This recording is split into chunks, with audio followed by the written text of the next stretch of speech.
तक हम पूज्य मुनिवसल स्वामी जी के द्वारा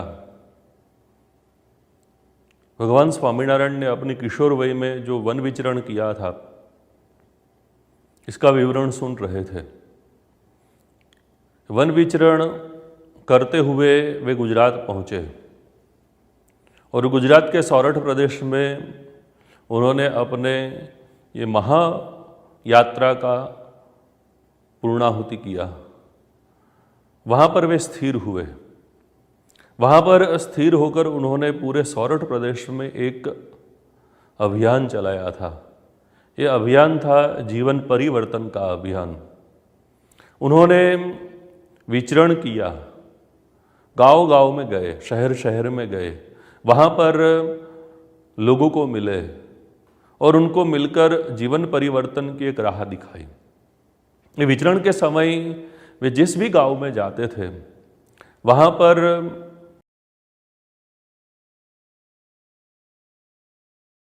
सत्संग सभा का आयोजन होता था और उस आयोजन में वहाँ पर भगवान स्वामीनारायण एक अद्भुत ज्ञान, जो ज्ञान हमारे शास्त्र में बताया गया है, वेद, उपनिषद, इतिहास, पुराण इत्यादि शास्त्रों में जो भी ज्ञान बताया गया है, ये ज्ञान को वास्तविक जीवन में कैसे लाना, इसके विषय में वो उपदेश देते थे। वे स्वयं सभी को कहते थे कि आप प्रश्न पूछिए। कई बार वे स्वयं प्रश्न पूछते थे और सामने बैठे संत हरिभक्त वहाँ पर प्रश्न पूछते थे और फिर शास्त्रों के आधार पर वहाँ पर भगवान स्वामीनारायण एक अद्भुत मार्गदर्शन करते थे।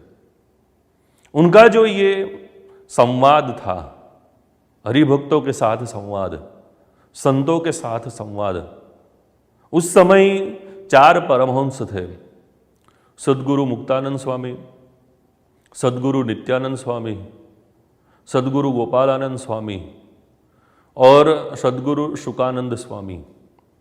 वे उनके समक्ष बैठकर लिख लेते थे और बाद में उन्होंने एक ग्रंथ बनाया, वचनामृत, जिसमें भगवान स्वामीनारायण के उपदेश का अमृत भरा हुआ था। ये वचनामृत ग्रंथ स्वयं भगवान स्वामीनारायण ने वहाँ पर देखा, परखा और स्वयं उन्होंने वहाँ पर ये वचनामृत की महिमा बताई। तो ये जो वचनामृत ग्रंथ है, ये ग्रंथ आज हमें प्राप्त होता है। भगवान स्वामीनारायण के जो ये वचनामृत है, ये वचनामृत की जो शैली है, जैसे हमने बताया कि औपनिषदिक प्रश्नोत्तर शैली है, इसमें सब लोगों ने प्रश्न पूछे हैं।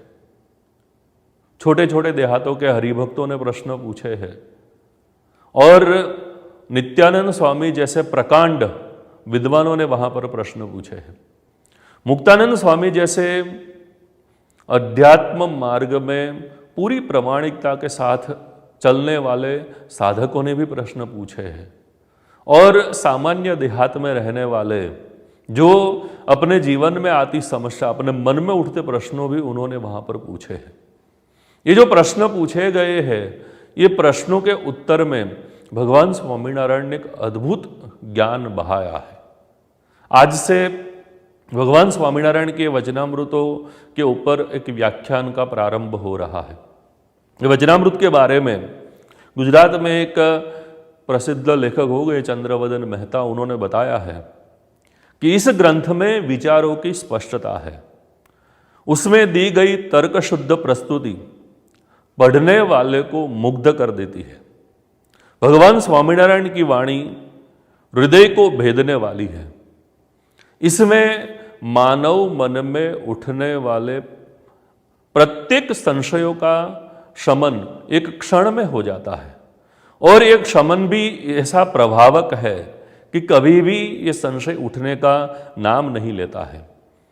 श्रीहरि की वाणी में उभरती नम्रता वास्तव में ही अद्भुत प्रेरणा देती है। वैसे ही गांधीवादी चिंतक किशोरलाल मशरूवाला ने भी बताया है कि भगवान स्वामीनारायण का जो ये वचनामृत है, ये वचनामृत ग्रंथ कैसा है, तो वे बताते हैं कि कोई आध्यात्म मार्ग में प्रगति करना चाहता है तो उसके लिए सर्व शास्त्रों का सार रूप सरल भाषा में और छोटा कोई अगर जो है एक ग्रंथ है तो वह वचनामृत ग्रंथ है। तो ये ग्रंथ का लाभ आज से हमें प्राप्त होने वाला है। इसमें भगवान स्वामीनारायण ने सामान्य व्यावहारिक जीवन में जो है उठती समस्याओं का समाधान दिया है और साथ में जो है ब्रह्म भाव को प्राप्त करने की बातें बताई है। शास्त्रों के गहन रहस्य श्रीमद् भगवद गीता जैसे शास्त्रों में जो ब्रह्म विद्या की बात बताई गई है, ये ब्रह्म विद्या का सरल और स्पष्ट अर्थ भगवान स्वामीनारायण ने वचनामृत में किया है। तो आइए आज प्रथम दिन पर पूज्य प्रभु असल स्वामी जी के द्वारा ये वचनामृत का श्रवण करते हैं।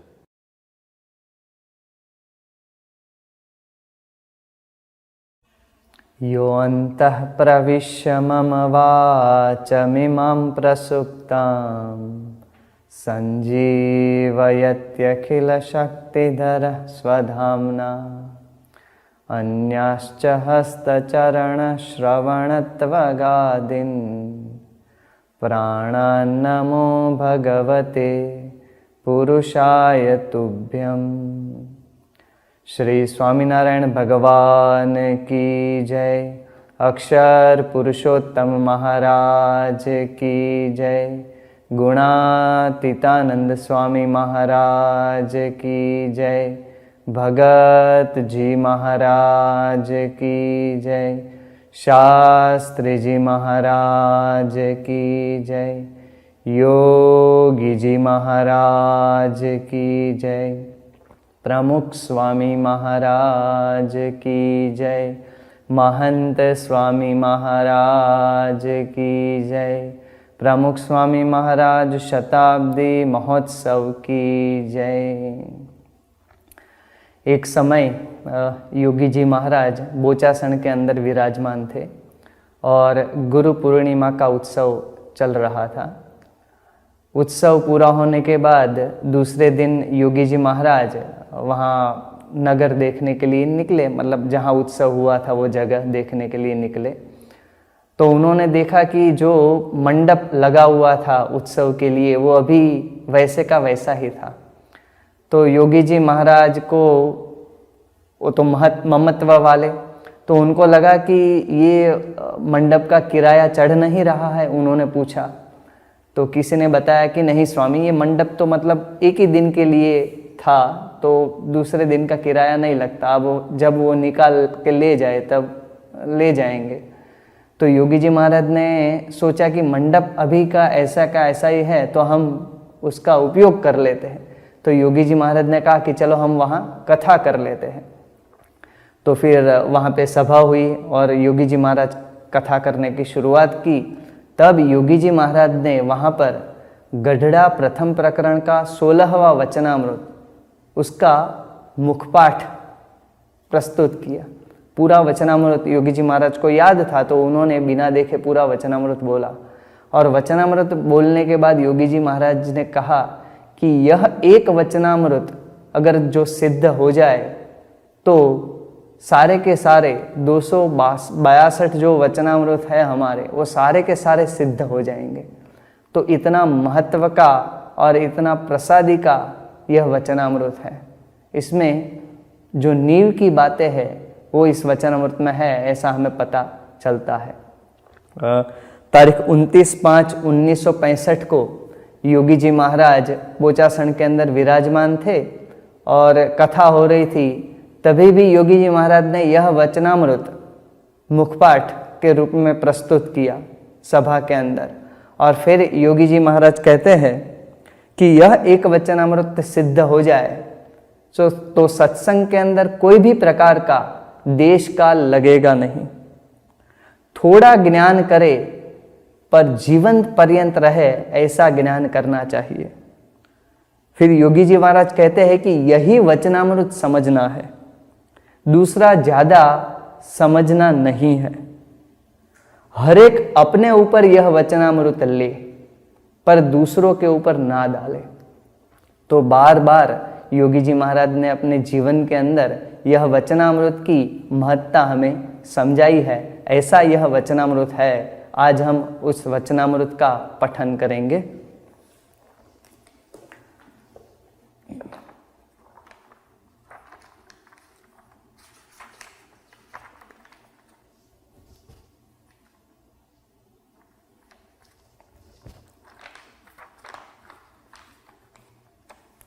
स्वामीनारायण हरे, स्वामीनारायण हरे।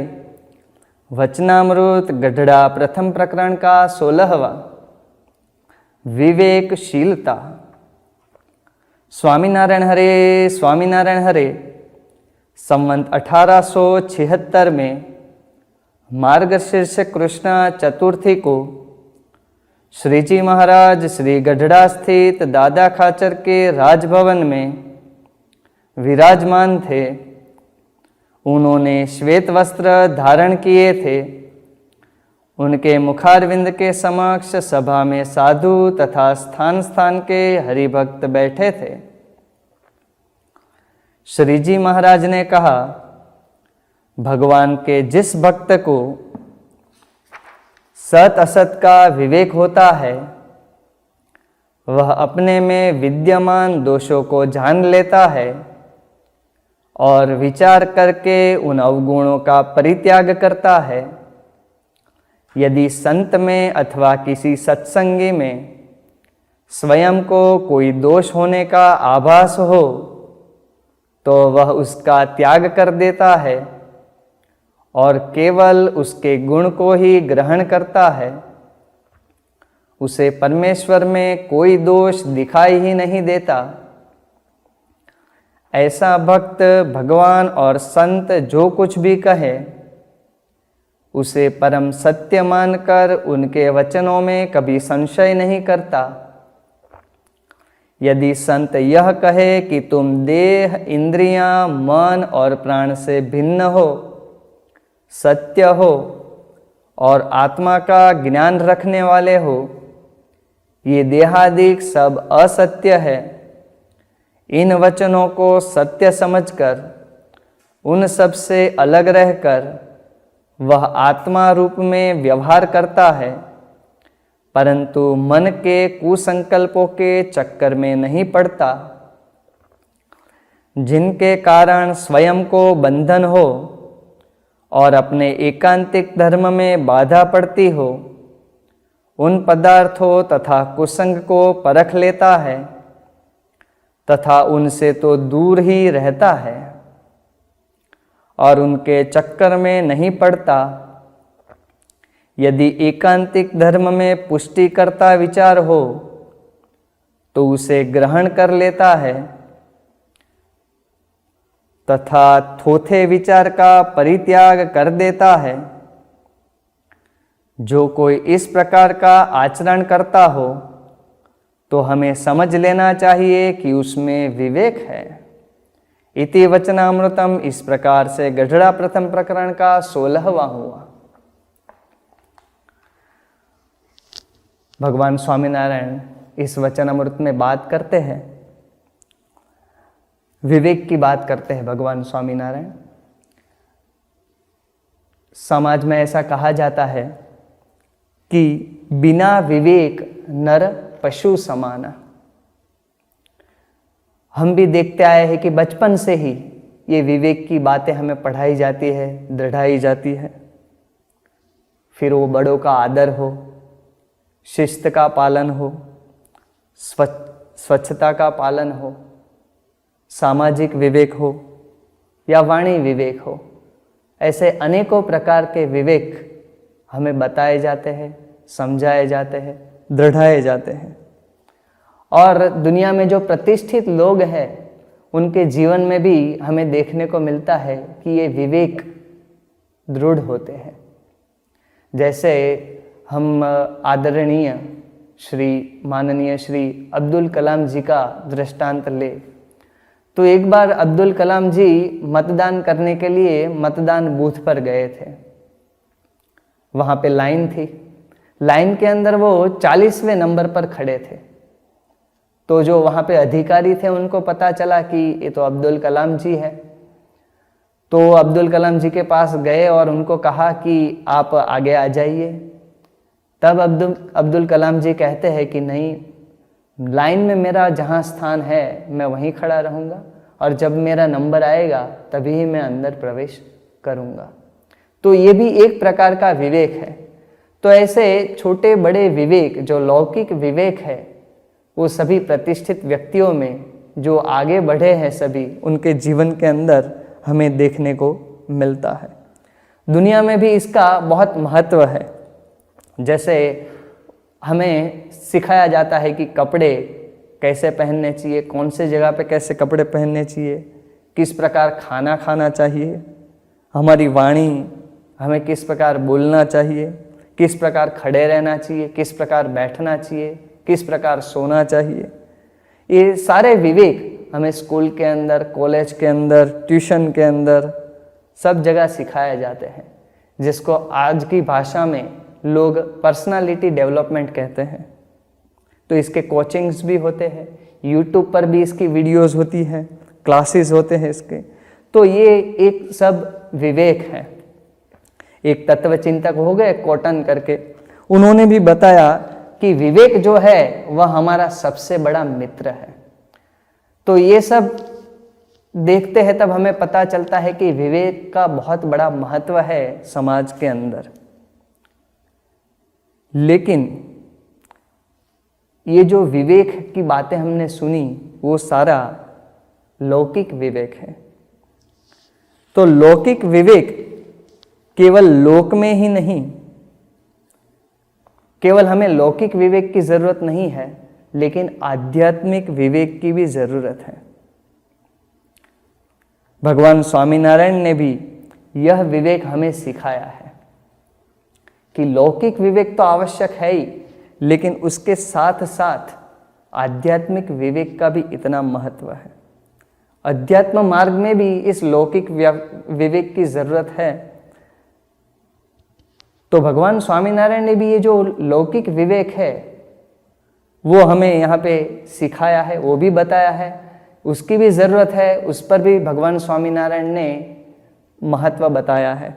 भगवान स्वामीनारायण शिक्षापत्री में बताते हैं, ऐसे बहुत सारे विवेक की बात करते हैं कि कहाँ मलमूत्र करना चाहिए, कहाँ नहीं करना चाहिए, कहाँ थूकना नहीं चाहिए, किसका अपमान न करना चाहिए, कोई बड़ा है तो उसको आसन देना चाहिए। तो ये सारे विवेक भगवान स्वामीनारायण ने भी महत्व के समझे हैं और इनकी बातें अपने ग्रंथों में की है और अपने हरिभक्तों को की है। शास्त्रों में भी हमें ऐसे प्रसंग सुनने मिलते हैं जिसके ऊपर बातें होती है कि ऐसा विवेक होना चाहिए। जैसे हम बात सुनते हैं कि श्री कृष्ण भगवान को मिलने के लिए दुर्योधन और अर्जुन दोनों आने वाले थे। तो दुर्योधन आए तो श्री कृष्ण भगवान के मस्तक के पास जाकर खड़े हो गए। जब ये बात हमें बताई जाती है तो कई लोग हमें बताते हैं कि विवेक दुर्योधन के अंदर नहीं था। तो बड़ों के पास जाए तब कहाँ खड़ा रहना चाहिए, ये विवेक होना चाहिए। तो शास्त्रों में भी ऐसी बातें हमें देखने को मिलती हैं। संसार व्यवहार में ये सब चीज़ें आवश्यक है, लेकिन केवल यह विवेक आ गया इसका मतलब यह नहीं है कि हम परिपूर्ण हो गए। यह सभी बाह्य विवेक है। इससे लोक में प्रतिष्ठा, मान सम्मान ये सब हमें मिलता है, हमारे फॉलोअर्स भी बढ़ते हैं। लेकिन क्या इतने विवेक से हमें शांति और सुख मिलता है? शाश्वत सुख और शांति के लिए, अखंड आनंद के लिए, भगवान की प्राप्ति के लिए बाह्य विवेक के साथ साथ आध्यात्मिक विवेक भी इतना ही आवश्यक है, इतना ही अनिवार्य है। भगवान स्वामीनारायण ने जो वचनामृत में बातें की है, यह वचनामृत ग्रंथ की विशेषता है कि बाह्य विवेक के साथ साथ आध्यात्मिक विवेक की बातें भी इसमें की गई है। भगवान स्वामीनारायण ने मध्य के 61वें वचनामृत में बताया है कि बड़ों का आदर करना चाहिए, उनका अपमान नहीं करना चाहिए। गढ़ड़ा अंत्य के 25वें वचनामृत में हमें किस प्रकार बोलना चाहिए, कहाँ कौन सी जगह पर हमारी वाणी का किस प्रकार उपयोग करना चाहिए, वो बातें भी भगवान स्वामीनारायण ने वचनामृत के अंदर बताई है। तो बाह्य विवेक की बातें भी भगवान स्वामीनारायण ने की है। लोक में हम रहे हैं इसलिए बाह्य विवेक आवश्यक है, लेकिन लोक परलोक दोनों के अंदर शाश्वत शांति के लिए आध्यात्मिक विवेक भी इतना आवश्यक है। वचनामृत में दोनों की बातें की गई है, लौकिक विवेक और आध्यात्मिक विवेक। इसलिए वचनामृत जो ग्रंथ है वो संपूर्ण ग्रंथ है। ये वचनामृत की बहुत बड़ी विशेषता है। श्री जी महाराज इस गढ़ड़ा प्रथम के 16वें वचनामृत की शुरुआत करते हैं, जिसमें वह स्वयं खुद कृपा करके बातें करते हैं। पूरे वचनामृत में कहीं जगह पर बातें आती है, जो कोई प्रश्न पूछता है तो भगवान स्वामीनारायण उनका उत्तर देते हैं, या भगवान स्वामीनारायण सामने से प्रश्न पूछते हैं।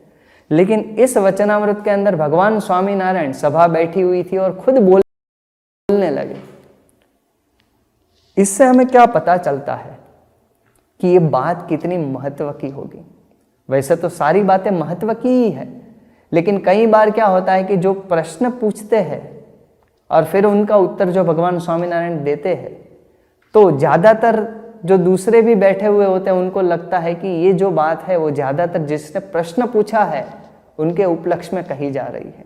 लेकिन जो बात भगवान स्वामीनारायण सामने से कह रहे हैं तो सभी को ये प्रतीति होती है कि ये बात बहुत महत्व की होगी।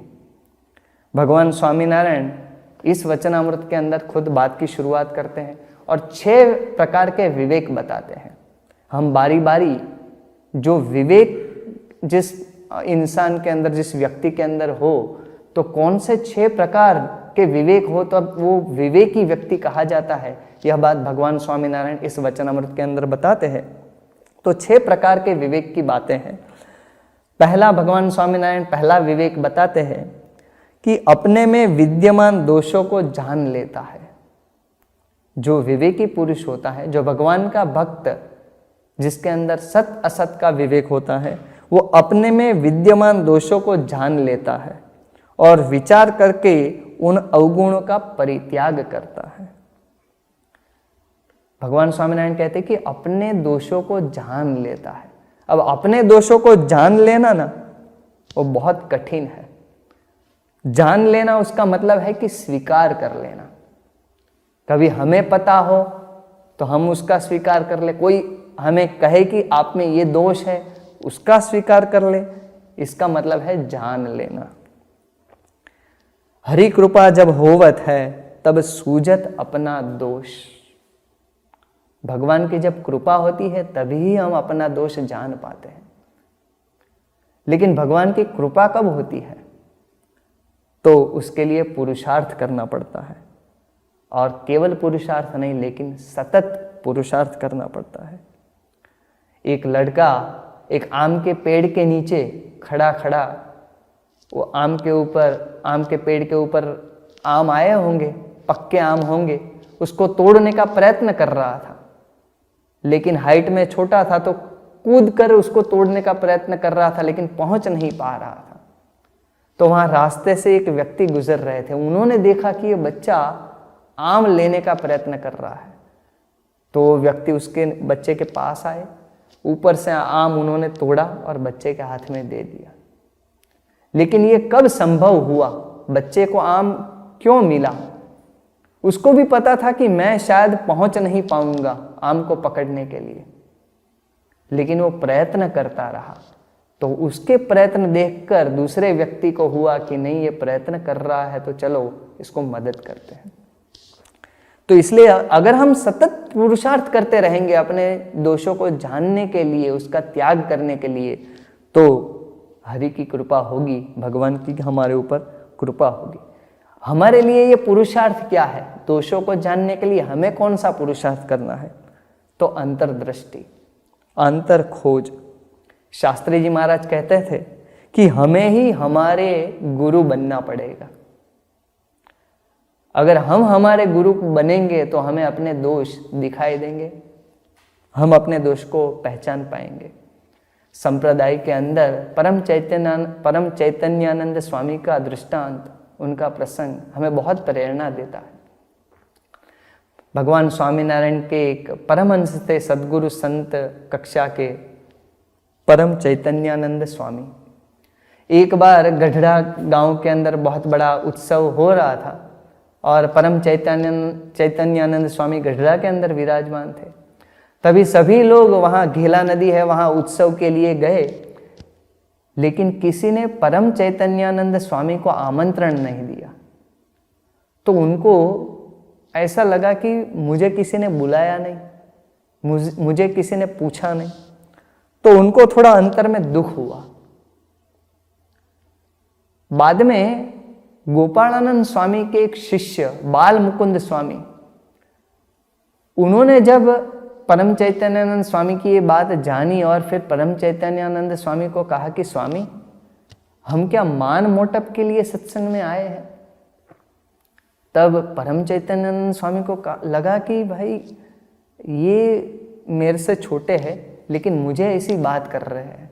तो देखो, परम चैतन्यानंद स्वामी को सतत भले उनको ये बुरा लगा, लेकिन उनके अंदर हमेशा ये होता रहा होगा कि जो अच्छी चीज़ें हैं उसका मुझे स्वीकार कर लेना है और मेरे में क्या क्या गलती है वो मुझे जान लेना है। तो उनको तुरंत अंतर्दृष्टि हुई। उन्होंने वो बाल मुकुंद स्वामी को पूछा कि आपको ये बातें, आप ये बात कहाँ से जानते हो? ये बात आपको कौन सिखाता है? तब बाल मुकुंद स्वामी कहते कि मेरे गुरु गोपालानंद स्वामी। तब परम चैतन्यानंद स्वामी उनको कहते हैं कि गोपालानंद स्वामी को कहना कि मेरे यहाँ मुझे कथा वार्ता करने के लिए आए। गोपालानंद स्वामी उनको कथा वार्ता करने के लिए आते हैं। 3 दिन तक कथा वार्ता करते हैं।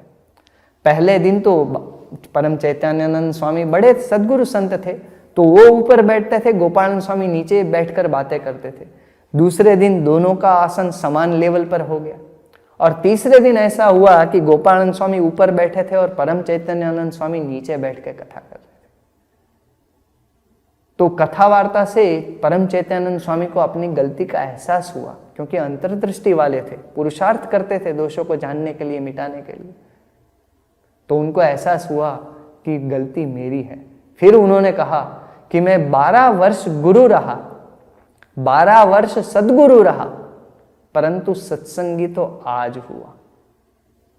गुणातीतानंद स्वामी महाराज ने भी अपनी बातों के अंदर परम चैतन्यानंद स्वामी को याद किया है और कहा कि परम चैतन्यानंद स्वामी महाबुद्धिशाली, महाविचक्षण संत।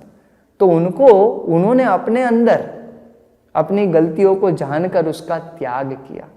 फिर तो गुणातीतानंद स्वामी महाराज बताते हैं कि परम चैतन्यानंद स्वामी पहले अकेले बैठकर उनकी पूरा भोजन की व्यवस्था अलग करते थे, लेकिन फिर सभी संतों के साथ बैठकर भोजन करने लगे। तो ये अपने दोषों का त्याग कर दिया। जो अंतर्दृष्टि होती है, हम हमारे गुरु बनते हैं तो हम अवगुणों को जान सकते हैं, उनका त्याग कर सकते हैं। इसलिए कहा गया है कि बुरा देखन में चला, बुरा न मिलिया कोई, अंतर खोजा अपना, मुझसे बुरा न कोई। तो हम अपना अंतर खोजेंगे, अंतर्दृष्टि करेंगे तो हमारे अवगुणों के बारे में हमें पता चलेगा।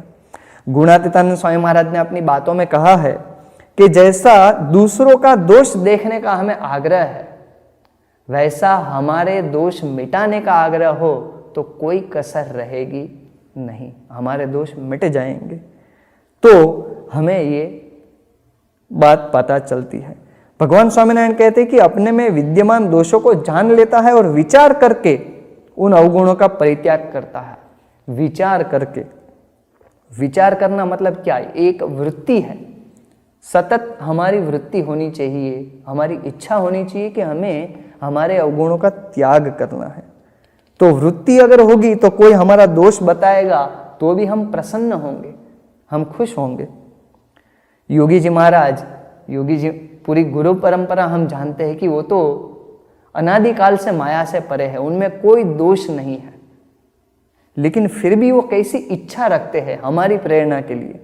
तो योगी जी महाराज कहते हैं कि कोई मुझे मेरी गलती बताए तो मुझे अच्छा लगता है। सोचो, जिसमें एक भी गलती नहीं है वो ऐसी बात करते हैं तो कितनी हमें प्रेरणा मिलती है उनमें से। योगी जी महाराज कहते हैं कि कोई मुझे मेरी गलती बताए तो मुझे अच्छा लगता है और मैं उसको सुधारता हूँ। ये एक वृत्ति है। ऐसी वृत्ति हमारे अंदर रहेगी तो अवगुण जो होंगे हमारे अंदर, उनका त्याग हम कर पाएंगे। प्रमुख स्वामी महाराज के समक्ष एक बार एक योगी नाम का बालक वो प्रवचन कर रहा था। तब प्रमुख स्वामी महाराज है, उनका वो कोई काम में बिजी होंगे, कोई संत के साथ बात कर रहे होंगे और ये योगी प्रवचन कर रहा था। उसने योगी ने देखा, अब तो ये बालक था, कि प्रमुख स्वामी महाराज मैं प्रवचन कर रहा हूँ और दूसरों के साथ बातें चालू हैं उनकी। तो प्रवचन के बाद उस बालक ने प्रमुख स्वामी महाराज को कह दिया, देखो ये भी हमारे संप्रदाय की विशेषता, एक बालक भी अपने गुरु को कह सकता है कि आपने मेरा प्रवचन नहीं सुना। तो प्रमुख स्वामी महाराज कहते हैं कि ऐसा, चलो गलती हो गई हमसे, आप दूसरी बार सुनाओ। तो जो ये वृत्ति है, ये जो वृत्ति है, ये वृत्ति हमारे अंदर आएगी तो हम अपने दोषों का त्याग कर पाएंगे। ये एक प्रकार का विवेक हुआ। दूसरा विवेक भगवान स्वामीनारायण इस वचनामृत के अंदर बताते हैं, यदि संत में अथवा किसी सत्संगी में स्वयं को कोई दोष होने का आभास हो तो वह उसका त्याग कर देता है और केवल उसके गुण को ही ग्रहण करता है। भगवान स्वामीनारायण यहाँ कहते हैं कि दोष होने का आभास हो, ये आभास शब्द है वो हमें बराबर समझ लेना चाहिए। आभास मतलब क्या, कि जैसे हम छोटे थे तो स्कूल के अंदर भी हमें सिखाया जाता था, प्रयोगशाला के अंदर, कि वो कांच का ग्लास होता था, उसमें पेंसिल रखते थे। तो पेंसिल तो सीधी होती थी, लेकिन कांच के ग्लास में जब रखी जाती थी, पानी भरा हुआ ग्लास कांच का, तो उसमें वो पूरी पेंसिल टेढ़ी दिखती थी बाहर से। तो इसका मतलब होता है कि आभास, जैसे मृगजल होता है तो मृगजल दिखता है, वो भी क्या है, एक आभास है। तो सत्संग में आभास क्या है, तो यहाँ पे संत सत्संगी में आभास मतलब, तो भगत जी महाराज को हम यहाँ पे याद करते हैं कि भगत जी महाराज को देखकर एक बार गोवर्धन भाई कोठारी ने पूछा कि आपको इतना आनंद क्यों आता है। तब भगत जी महाराज ने कहा था कि मैं सभी को ब्रह्म की मूर्ति देखता हूं। इसका मतलब हो गया कि जितने भी सत्संगी है वो सब ब्रह्म की मूर्तियां हैं। अगर हम उनको ब्रह्म की मूर्ति के अलावा और कुछ देखेंगे, अगर हमें उनमें ब्रह्म की मूर्ति के अलावा और कुछ दिखता है, तो इसका मतलब हो गया कि वो आभास है। तो ये आभास है, यहाँ हमें पता चलता है। महंत स्वामी महाराज भी कहते हैं कि सभी मुक्त है, सभी दिव्य है। एक बार सारंगपुर के अंदर महंत स्वामी महाराज को पूछा गया कि ये जो सभी को दिव्य मानना है, सभी को मुक्त मानना है, ये जो आप बात करते हो, वो क्या एक समझ है या कोई आश्वासन है या फिर हकीकत है? तब महंत स्वामी महाराज कहते हैं कि ये कोई आश्वासन या कोई समझ नहीं, लेकिन ये हकीकत है, सब दिव्य है। तो यहाँ पे हमें पता चलता है कि वो दिव्य है, मुक्त है, और दिव्य और मुक्त के अलावा हमें जो कुछ भी उनमें दिखता है वो सारा आभास है। अब ये दोष का आभास होने का कारण क्या है, तो डॉक्टर स्वामी बताते हैं कई बार हमें, और हमारे सत्संग के अंदर हमें सुनने को मिलता है कि त्वरित निर्णय। जो दोष का आभास होता है हमें, उसका एक और मुख्य कारण है कि त्वरित निर्णय। 1963 के अंदर योगी जी महाराज, डॉक्टर स्वामी और दूसरे कुछ संत पंचाला गांव, श्री जी महाराज का प्रसादी का गांव, जहाँ श्री जी महाराज रास खेले थे, वहाँ पे गए थे। तो वहाँ पे रुकने का प्लान था, कथा वार्ता का प्लान था पूरा। तो अगल बगल के गांव वाले को भी सबको पता चला, तो वो भी सत्संग का लाभ लेने के लिए आए थे वहाँ पे। एक गांव से कुछ लोग वहाँ पे, भगवान स्वामीनारायण ने रास खेला था पंचाला गांव के अंदर, तो वो पूरा रास का सामान लेकर वहाँ आए थे और वहाँ योगी जी महाराज के सामने उन्होंने रास खेला, वो नाचे सभी। तो सभी लोग खुश हो गए, इतना अच्छा उनका ये रास था। तो सभी ने सामने से उनको भेंट दी, पैसे दिए। तो पैसे और भेंट मिलने से वो लोग और खुश हो गए और ज़्यादा नाचने लगे, ज़्यादा रास खेलने लगे। तो कुछ लोगों को हुआ कि भाई ये ज़्यादा फॉर्म में आ गए हैं क्योंकि इनको पैसे मिलने लगे। फिर तो ये कार्यक्रम पूरा हुआ। दूसरे दिन सभा हुई, दूसरे दिन भी वो लोग आए और दूसरे दिन भी वो लोग नाचे, रास खेले। दूसरे दिन तो सामने से सभी के पास वो पैसे मांगने लगे। तब सबको हुआ कि ये भाई गलत बात है, ये अपने पैसों के लिए ये रास खेल रहे हैं, नाच रहे हैं, वो अच्छी बात नहीं है। सबके मन में ये आभास हुआ।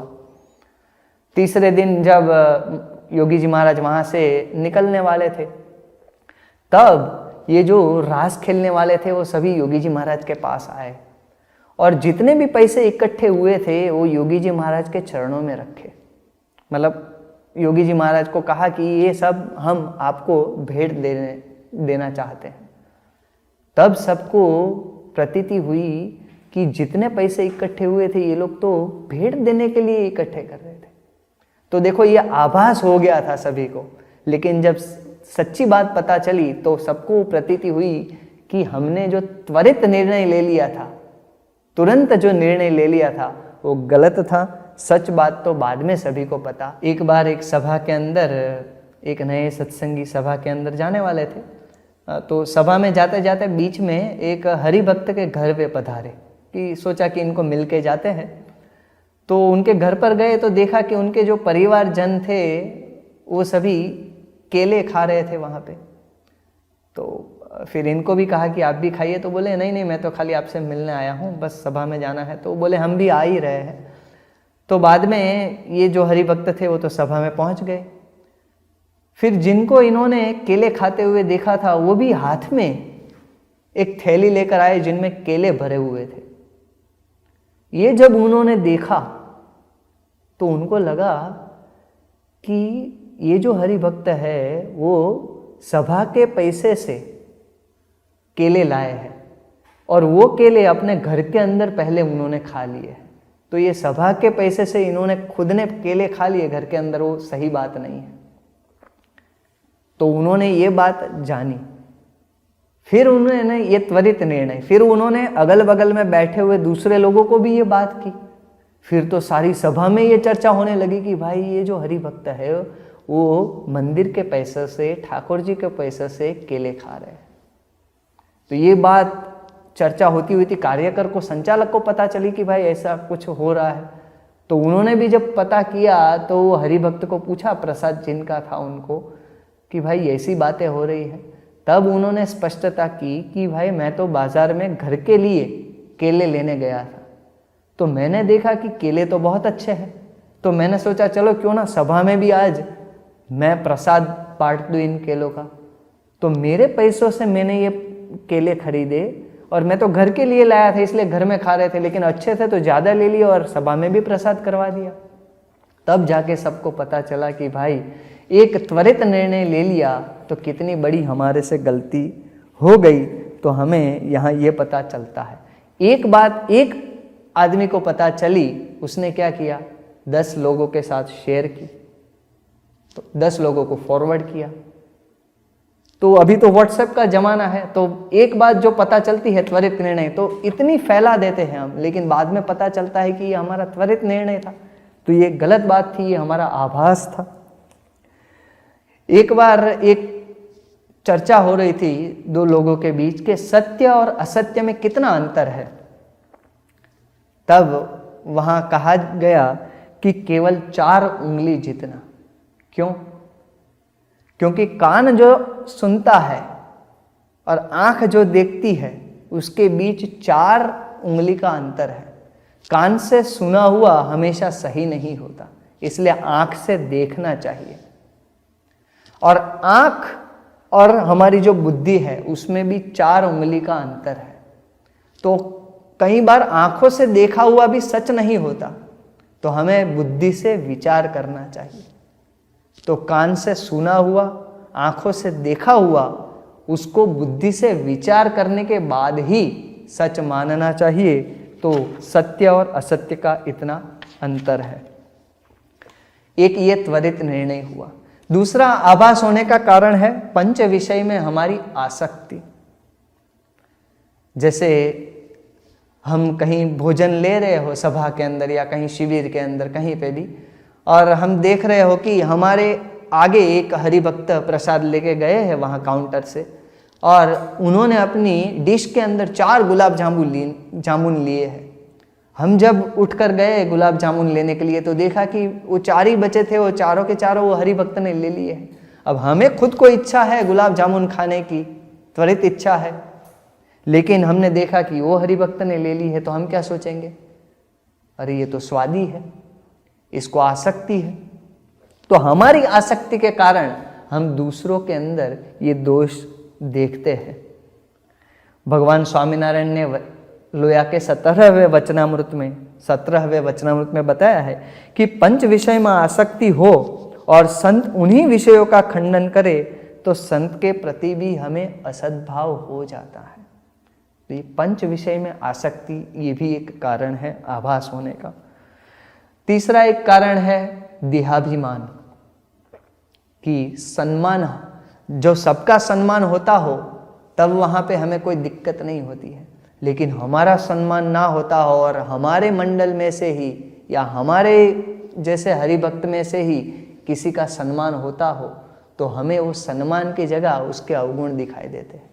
तो ये भी एक दोष दिखाई देने का एक कारण है। इसलिए भगवान स्वामीनारायण वचनामृत लोया के 16वें वचनामृत में कहते हैं कि अहंकारी पुरुष जो होता है उसका तो ऐसा स्वभाव होता है कि अपनी प्रशंसा कोई करता हो तो उसमें 100 दोष हो, 100 अवगुण हो, तो भी वह उसे दिखते नहीं है, और उसके अंदर एक गुण हो मामूली सा तो उसको भी वो बड़ा करके देखता है, और जो अपनी प्रशंसा नहीं करता हो उसके अंदर 100 गुण हो तो भी वह उसको दिखाई देते नहीं है, और एक साधारण सा दोष हो तो भी उसको वो बड़ा करके देखता है। इसलिए हमारे अंदर जो अवगुण और दोष दिखाई देते हैं वह हमारे स्वभाव के कारण ही दिखाई देते हैं।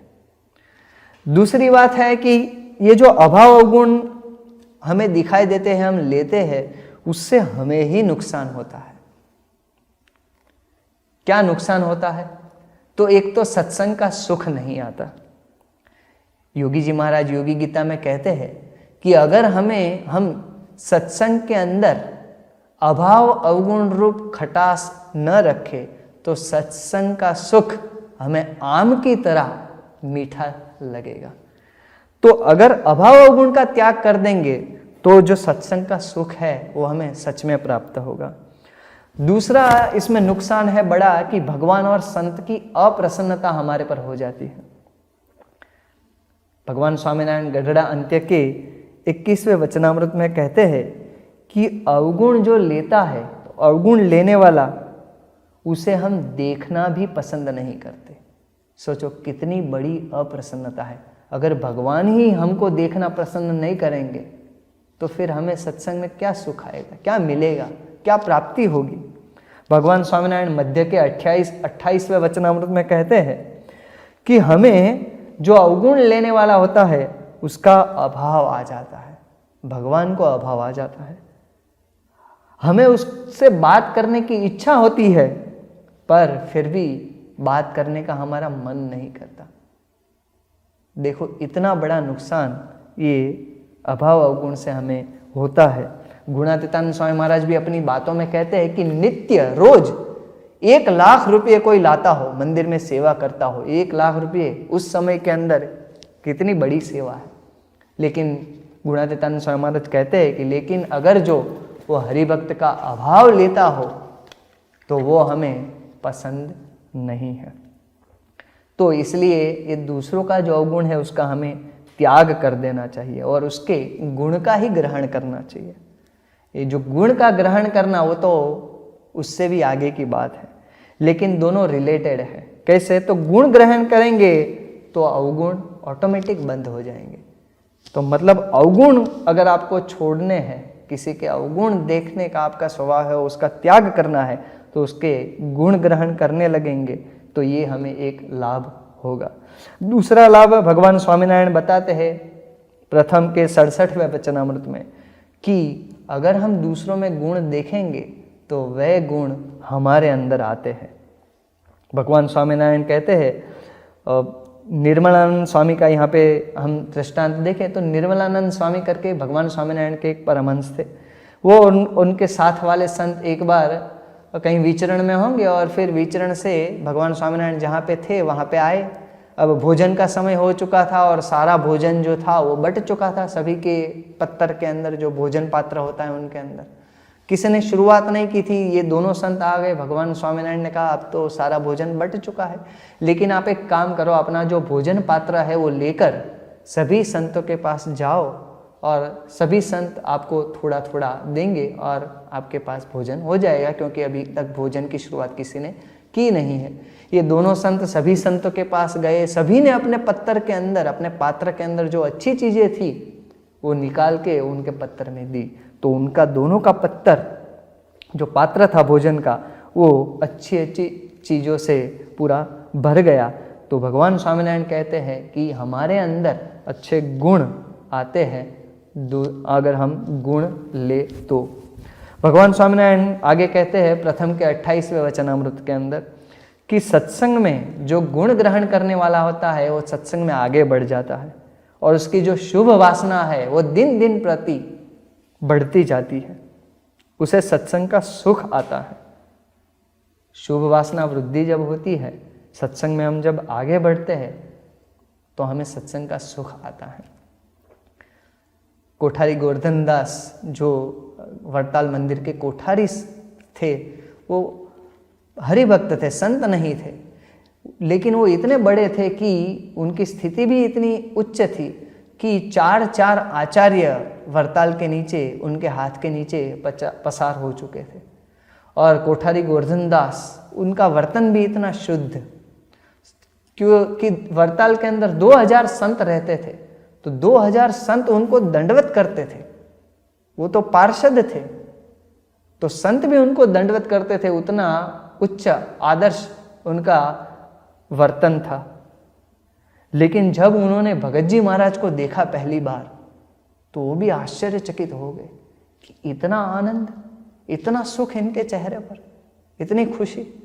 तो उन्होंने भगत जी महाराज को पूछ ही लिया कि आपके मुखारविंद के ऊपर आपके अंदर इतना आनंद क्यों है।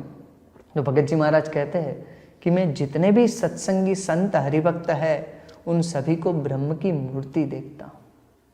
तो भगत जी महाराज तो कोठारी गोवर्धन भाई के सामने तो एकदम सामान्य, भगत जी महाराज के लिए ऐसा कहा जाता है कि जिसका सबसे ज्यादा अपमान होता हो वो भगत जी महाराज है। तो भगत जी महाराज तो गृहस्थ थे और वैसे लोक व्यवहार की दृष्टि से भी बहुत सामान्य थे, लेकिन फिर भी उनको यह आनंद आता था। क्यों? क्योंकि सबके अंदर गुण ग्रहण वो देखते थे, सबको ब्रह्म की मूर्ति देखते थे। दूसरा लाभ क्या होता है गुण ग्रहण से? तो भगवान और संत की प्रसन्नता प्राप्त होती है। तारीख 8/11/2006 को प्रमुख स्वामी महाराज वहाँ लंदन के अंदर विराजमान थे और अमेरिका से एक हरिभक्त आए थे, उनकी पहचान प्रमुख स्वामी महाराज को वहाँ पे सब संत करवा रहे थे कि ये जो हरिभक्त है उन्होंने कभी भी किसी के अवगुण की बात नहीं की है, उनके मुख से किसी के अवगुण की बात आपको कभी सुनने नहीं मिलेगी। प्रमुख स्वामी महाराज ने ये सब जब सुना तब एकदम प्रसन्न हो गए और प्रमुख स्वामी महाराज ने कहा कि हमें भी यह सीखना है। तो ये अंतर की प्रसन्नता है वो हमें प्राप्त होती है। जूनागढ़ के अंदर मावा भक्त थे, तो ये जो मावा भगत थे वो सोते रहते थे और बस 2 ही काम, सोते रहते थे और खाते थे। तो दूसरे जो सभी थे उनको ऐसा लगता था और वो बोलते भी थे कि ये 2 ही काम करते हैं, बस इनको कोई काम नहीं है, मंदिर का खाते हैं, बिगाड़ते हैं। गुणातीतानंद स्वामी महाराज ने तब उन सभी को कहा कि आप सभी से ज़्यादा सेवा ये करते हैं। तब सबको लगा कि ये तो पूरे दिन खाते रहते हैं, बस सोते रहते हैं, हमसे ज़्यादा सेवा कैसे करते होंगे। तो गुणातीतानंद स्वामी महाराज ने कहा कि ये सभी के गुण लेते हैं। तो देखो ये एक प्रसन्नता है सत्पुरुष की और ये सबसे बड़ी सेवा है, वो हमें यहाँ सत्पुरुष बताते हैं। सबसे बड़ा फायदा गुण ग्रहण का गुणातीतानंद स्वामी महाराज ने यहाँ तक कह दिया अपनी बातों के अंदर कि अगर हम भगवान के भक्त के गुण ग्रहण करते हैं तो हमारा जीव ब्रह्मरूप हो जाता है। देखो हम सत्संग में आए हैं, ये सत्संग जो है वो भी इसीलिए है कि हम ब्रह्मरूप होए, हमारा जीव ब्रह्मरूप होए, इसी के लिए ये पूरा सत्संग है। तो ऐसी स्थिति कब प्राप्त होती है? तो गुणातीतानंद स्वामी महाराज कहते हैं कि अगर हम गुण लेंगे तो हमें ऐसी स्थिति प्राप्त होगी। भगवान और संत के जीवन के अंदर हमें ये देखने को मिलता है। हमें तो किसी का अवगुण लेने का अधिकार ही नहीं है, लेकिन जिनको अधिकार है, वैसे भगवान और संत जो एकदम पवित्र है, वो तो अंतर्यामी है सभी के अवगुण जानते हैं, देखते हैं, सभी के अवगुण उनको पता है, लेकिन फिर भी वो कैसा बर्ताव करते हैं। तो उसकी बात दीनानाथ भट्ट ने अपने भगवान स्वामीनारायण के जो अष्टक लिखे हैं उनके अंदर की गई है कि भगवान स्वामीनारायण का स्वभाव कैसा है। शरणागत पाप पर्वतम गणयित्वा न तदीय सद्गुणम अणुमप्यतुलं हि मन्यते सहजानंद गुरुम भजे सदा। कि अपने जो भक्त है उनके पर्वत जितने पाप है उनको भी भगवान स्वामीनारायण देखते नहीं है, और उनके अणु जितने भी जो गुण होंगे उनको अनंत करके देखते हैं। ऐसे भगवान स्वामीनारायण का मैं भजन करता हूँ। तो ऐसे भगवान स्वामीनारायण के अंदर हमें देखने को मिलता है। योगी जी महाराज भगवान स्वामीनारायण गुरु परंपरा के अंदर भी, योगी जी महाराज के अंदर भी, गुरु परंपरा के अंदर तो हमें ये विवेक की जो पराकाष्ठा है वो देखने को मिलती है। भगवान स्वामीनारायण ने वचनामृत के अंदर कहा कि संत और सत्संगी में कोई अवगुण का आभास होता हो तो उसका त्याग कर देना चाहिए। यहाँ संत और सत्संगी की बात है, लेकिन योगी जी महाराज के जीवन में देखने को मिलता है कि केवल संत और सत्संगी नहीं, कोई भी मनुष्य, चाहे वो विरोधी हो, कोई भी हो, बिन सत्संगी हो, लेकिन योगी जी महाराज की दृष्टि कैसी है। तो एक बार 1942 के अंदर योगी जी महाराज अहमदाबाद से सारंगपुर ट्रेन के अंदर जा रहे थे, और बीच में वढवाण स्टेशन आता है, वहाँ से कुछ युवक वो ट्रेन के अंदर चढ़े। अब योगी जी महाराज की तो प्रकृति ऐसी कि भजन के बिना रहा ना जाए, तो ट्रेन के अंदर भी, मुसाफरी के अंदर भी वो भजन कर रहे थे। ये युवकों ने ये सुना, उनको पसंद नहीं आया। उन्होंने कहा कि आप भजन बंद करो, हमें जुआ खेलने में डिस्टर्ब होता है। वो जुआ खेलने में पड़े थे, तो योगी जी महाराज ने तो बंद कर दिया अपने स्वभाव के अनुसार, सरल स्वभाव से।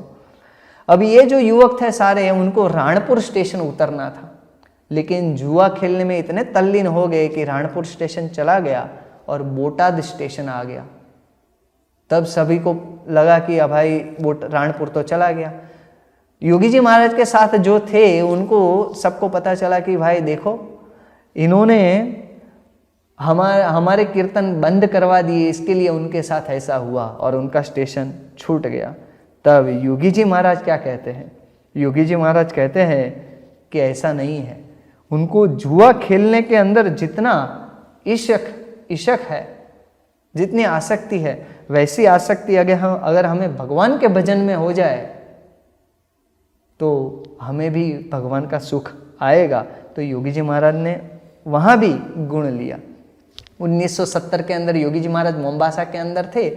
तभी योगी जी महाराज को किसी ने कहा कि स्वामी, हम मुंबई के अंदर एक बहुत बड़े संत को मिलने गए थे। तभी वो संत कथा कर रहे थे, आपने वहाँ पहुंचकर उनके सामने हाथ जोड़े, उनको नमस्कार किया। वो भी आपके सामने देखे, लेकिन उन्होंने आपको नमस्कार भी नहीं किया और आदर भी कुछ नहीं दिया। तब योगी जी महाराज कहते हैं कि हमें उनमें से गुण लेना चाहिए कि वो कथा के अंदर उनका कितना ध्यान था, कि कथा के अलावा और कुछ उनको दिखाई नहीं दे रहा था।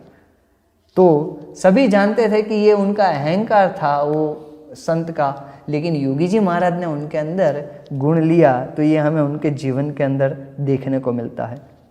तारीख 8/4/1984 को प्रमुख स्वामी महाराज बेल्जियम के अंदर एंटवर्प में विराजमान थे, और वहाँ डॉक्टर शाह जो है, उन्होंने प्रमुख स्वामी महाराज को पूछा कि स्वामी, ये जो स्वभाव का घर्षण है वो सामने वाली व्यक्ति में हमें यही दिखाई देता है, स्वभाव के घर्षण के कारण अवगुण ही दिखाई देते हैं।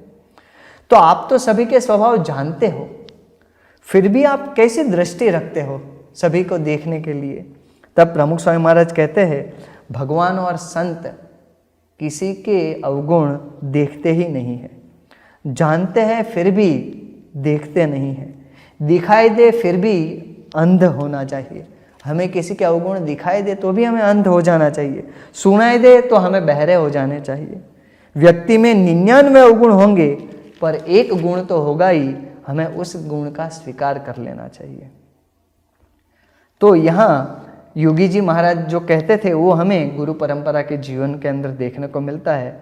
योगी जी महाराज कहते हैं कि मैं किसी का अवगुण लेता नहीं हूँ, मुझे अवगुण दिखे ऐसा होने ही नहीं देता, मैं ऐसा होने ही नहीं देता कि मुझे अवगुण दिखाई दे, मैं ब्रह्म की मूर्ति देखता हूँ। भगवान स्वामीनारायण ने भी गढ़ड़ा प्रथम के 24वें वचनामृत में कहा है कि सत्संग में किसी का अयोग्य स्वभाव हो फिर भी हमें ये देखना चाहिए कि उसे सत्संग का योग हुआ है तो उसका बहुत बड़ा भाग्य है, ऐसा समझकर उसका गुण लेना चाहिए। तो सत्संग तो मिला है, ये सत्संग कितना दुर्लभ है, महान स्वामी महाराज हमें बताते हैं कि जो अनंत कोटि ब्रह्मांड का राजा हो लेकिन अगर उसे सत्संग ना मिला हो तो वो न्यून है, और जिसे सत्संग मिला है वो साधारण सा हो तो भी वो बहुत बड़ा है। तो ऐसा सत्संग मिला है, बस इसे ये सत्पुरुष का योग हुआ है, यही इसका सबसे बड़ा गुण है, ऐसा समझकर उसका गुण का ही ग्रहण करना चाहिए। महंत स्वामी महाराज एक बार गोंडल के अंदर विराजमान थे और युवा तालीम केंद्र के युवकों ने महंत स्वामी महाराज को कहा कि आप हमें अक्षरधाम में ले जाओगे ना। तब महंत स्वामी महाराज कहते हैं कि गुण गाओगे तो। कितना शॉर्ट, और हमारी साधना क्या है वो महंत स्वामी महाराज ने वहाँ बता दिया कि गुण गाओगे तो हम अक्षरधाम के अंदर आपको ले जाएंगे।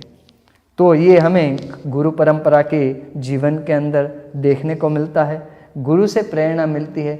आज हमारे सत्संग में भी हम ऐसे हरि भक्तों को देखते हैं कि जिन्होंने गुरु परंपरा के जीवन में से प्रेरणा लेकर अपने अंदर अपना जीवन ऐसा बनाया है।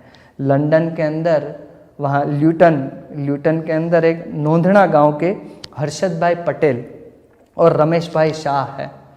तो उनका रोज का क्रम कैसा है कि उन दोनों के अपने अपने शॉप है, तो दुकान खोलने से पहले वो दोनों फ़ोन करते हैं एक दूसरे को, और फ़ोन के अंदर दोनों कोई भी दो हरि भक्त के गुण एक दूसरे को कहते हैं, कोई भी दो रोज, और फिर अपनी दुकान खोलते हैं। तो ऐसा उनका स्वभाव यहाँ पे हमें देखने को मिलता है।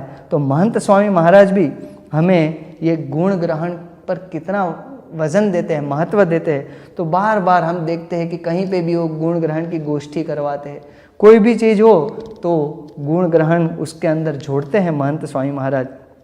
तो यहाँ पे भगवान स्वामीनारायण कहते हैं कि हमें किसी के अंदर गुण जो है वो देखने चाहिए, और गुण ग्रहण ही हमें सभी के अंदर करने चाहिए, वो यहाँ पे देखने को मिलता है।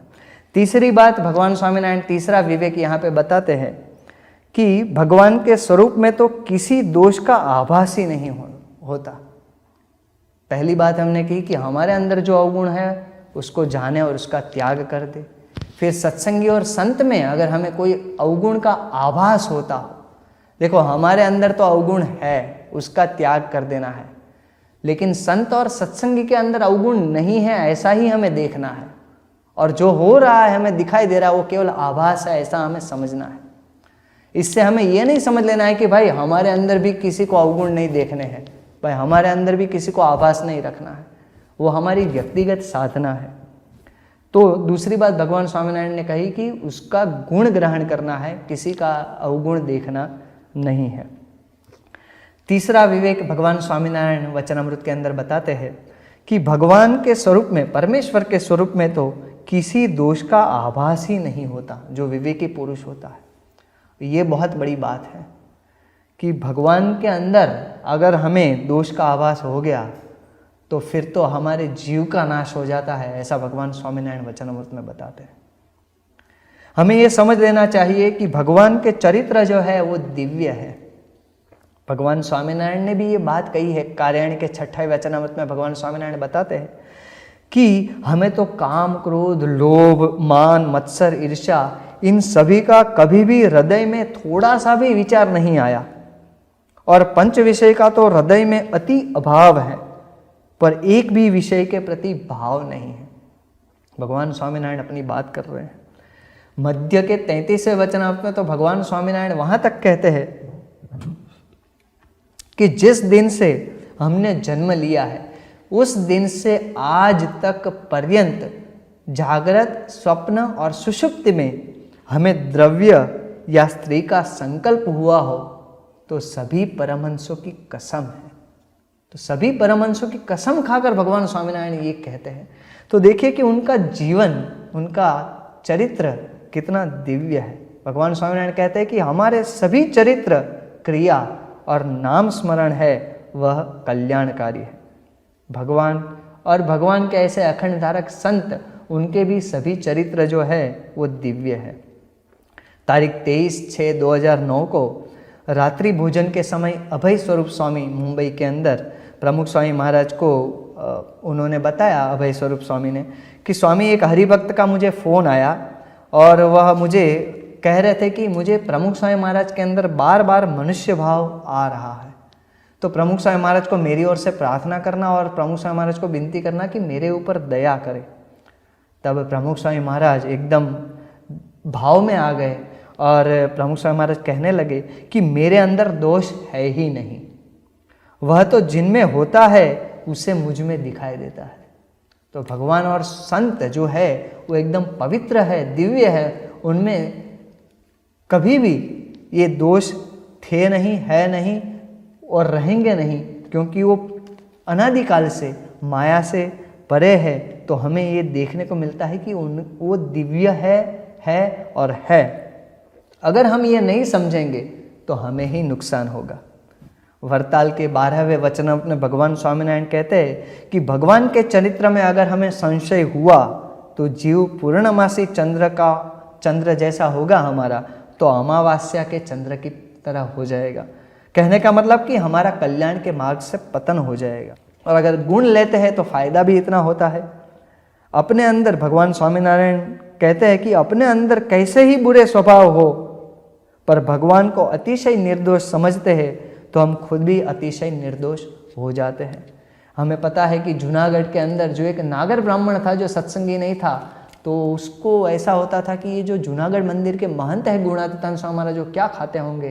तो एक बार उनके दर्शन वो छिप छिप कर रहे थे, तो उन्होंने देखा कि गुणातीतानंद स्वामी महाराज इतने बड़े मंदिर के महंत होने के बावजूद वो छाछ ली उन्होंने और उनके अंदर जो बाजरे की रोटी थी वो उसको मिला दिया और नमक डाल के उसको पी गए। तो ये जो नागर ब्राह्मण था उसको बहुत स्वाद था, अपने घर के अंदर भी झगड़े होते थे, लेकिन बड़े संत को ऐसा निर्दोष समझे तो उनका स्वाद भी वहाँ पे टूट गया। तो ये जो भगवान स्वामीनारायण विवेक की बातें हमें कर रहे हैं, ये 3 विवेक की बातें हमने जानी। आगे भी हम आत्मा रूप वर्ते ये बात करते हैं, कुसंग को पहचाने ये बात करते हैं, और अंत में बात करते हैं कि एकांतिक धर्म में पुष्टिकर्ता विचार का ग्रहण और विरुद्ध विचार जो हो उसका त्याग। तो अगर जो हमारे अंदर ये विवेक होंगे तो हम, भगवान स्वामीनारायण कहते हैं कि सच्चे विवेकी है, और ये विवेक हमें हमारे अंदर लाने हैं। अगर ये विवेक हमारे अंदर आ गए तो हमें सत्संग का सुख आएगा।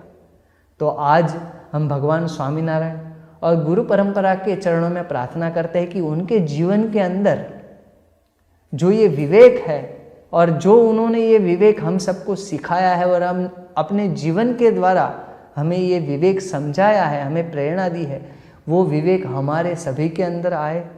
हम सभी भी जो भगवान स्वामीनारायण ने वचनामृत में बातें की है उस प्रकार से हमारा जीवन बना पाए और हम भी अखंड सुख शांति का अनुभव हमारे जीवन में कर सके। ऐसी बल बुद्धि शक्ति हमें भगवान स्वामीनारायण प्रदान करें। भगवान स्वामीनारायण और महंत स्वामी महाराज के चरणों में यही प्रार्थना। श्री स्वामीनारायण भगवान की जय।